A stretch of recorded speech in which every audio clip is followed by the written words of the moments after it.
how do you think we can create and build trust? If I am trying to build trust with you, so you trust me, I'll share my secrets first.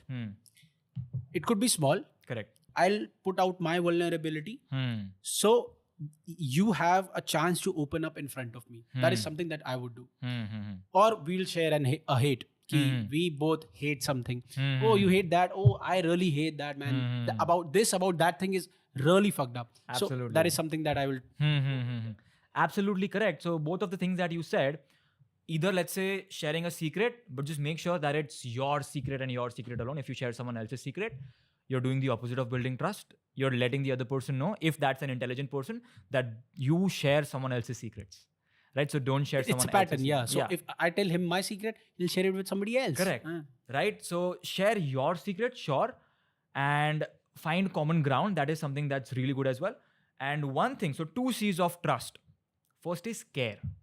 Care about similar things. For example, you even hating about something.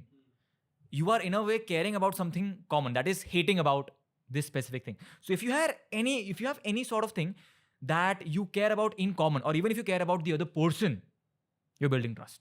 Or you care about something that they care about, you're building trust. Correct, number 1.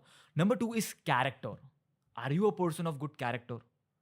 Right now, but how do you judge a person whom you're meeting for the first time? You cannot judge a person by his character. Either you, because of the social media. On a surface level, you can, based on their body language and the way they speak. Okay.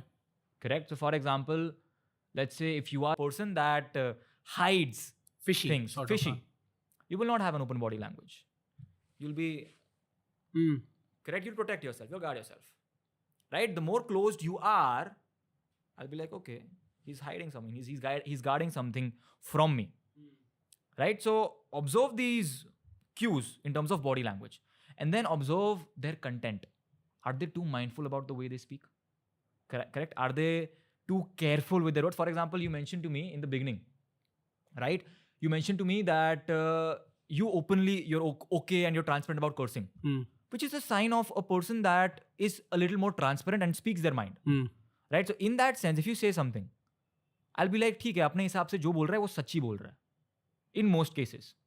Correct? But is it always the case? No. Right? There are obviously nuances to it.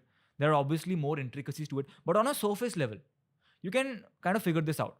Apart from that, let's say, for example, how I think you're a good person, I trust you more, you help me out. Right? I had asking work. and taking favors, basically. Yeah. Right? I had some work. I had this entire trip empty. You help me out with another favor. Correct? So in that manner, I'm going to trust you more. So should I help first? If I'm trying to build rapport with you, should I help first or should I seek help from you? You can help first, but it should not appear as if you are helping with the intention of getting help. If you do that, then it's obvious that you want something from me. Correct? So if it's not obvious, and the simplest way to do it is to play a long-term game.